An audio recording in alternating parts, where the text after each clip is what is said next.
Namaste, friends. This is Elle with Sacred Union Tarot, doing your daily spiritual sapience reading for October the 13th.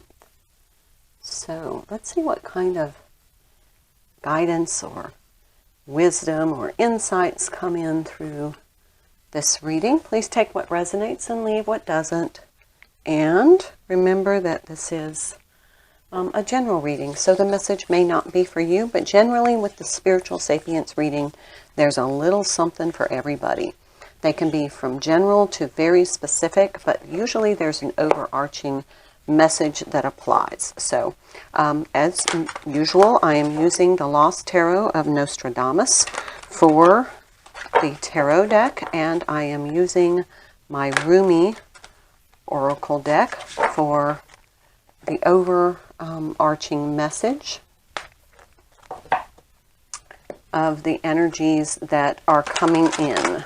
So generally, these are energies that have not arrived in your energetic field yet, but they may indicate a situation or some sort of energy that is going to be coming in, and that it may lead to a certain scenario or certain set of events that it helps to kind of help you navigate.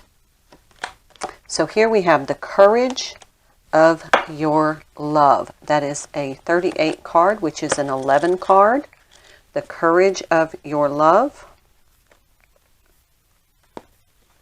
And I'll read the poem. Love is without reason. Rationality is like a cane. Judgment needs a cane because it is blind. When love arrives, thought dies in its shadow. Love is the sunrise, while thought is only a flashing light.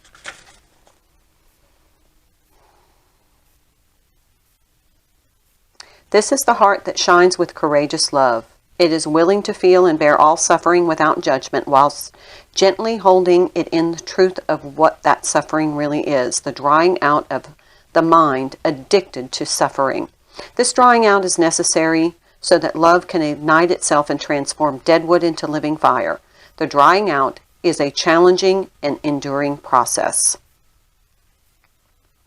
This oracle comes with a particular guidance. You are not to give into less than what you are worth, or to the shaming stories of others of our culture that would cast your regal lion nature into the falsehood of beliefs that you have no choice or power.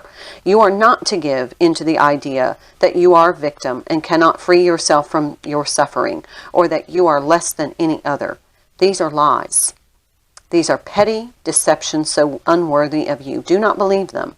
Roar at them until the weak glue holding them together melts under the fire of your holy breath, and they are dismembered and powerless at your feet.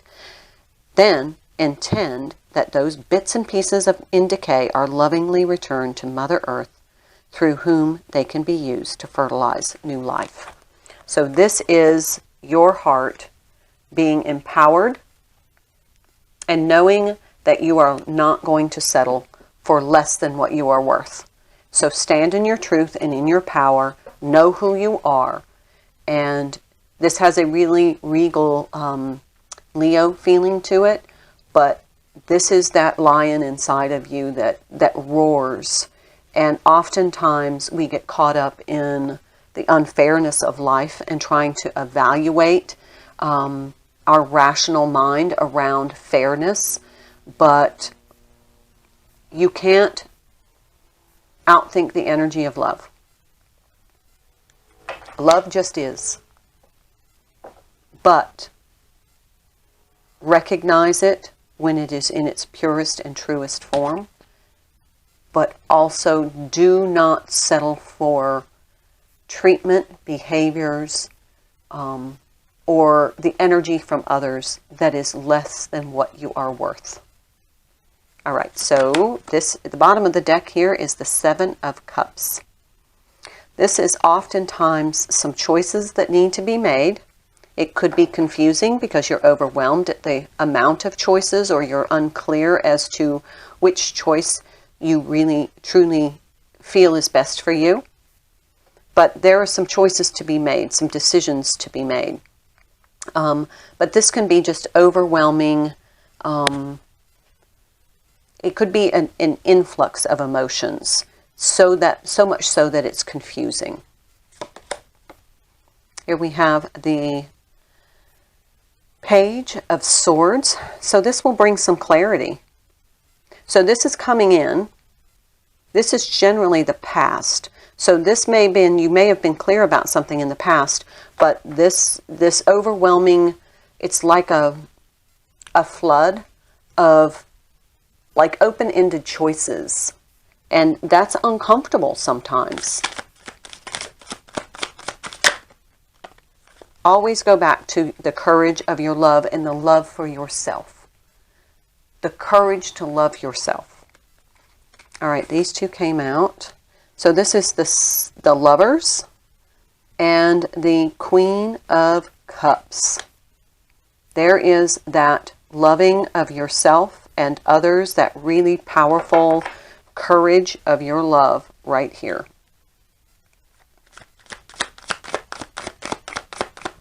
She is not hiding from anything. Even though, and look at this card, how he has the arrow pointed right at her. And then here she's just like, I surrender to, this is Cupid's arrow, it feels like.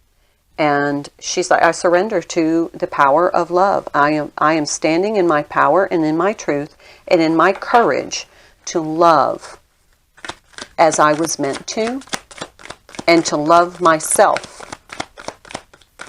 enough not to accept anything less than what I'm worth.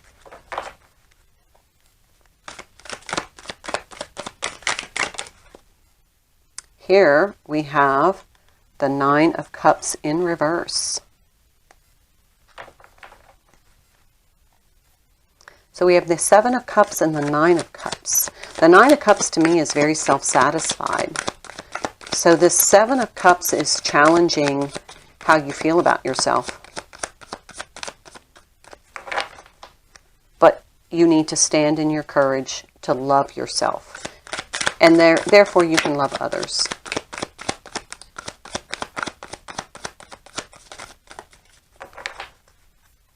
Remember, love is not rational, but you do need to overlay your sense of value and worth so that you don't let people take advantage of your love. It is precious, it is divine, and it is sacred. So it should not be treated with any kind of disrespect. That's too many. I'm sorry. Usually I take them, but I'm not going to. Way too many. That'd be a long reading. One will come out if it's meant to.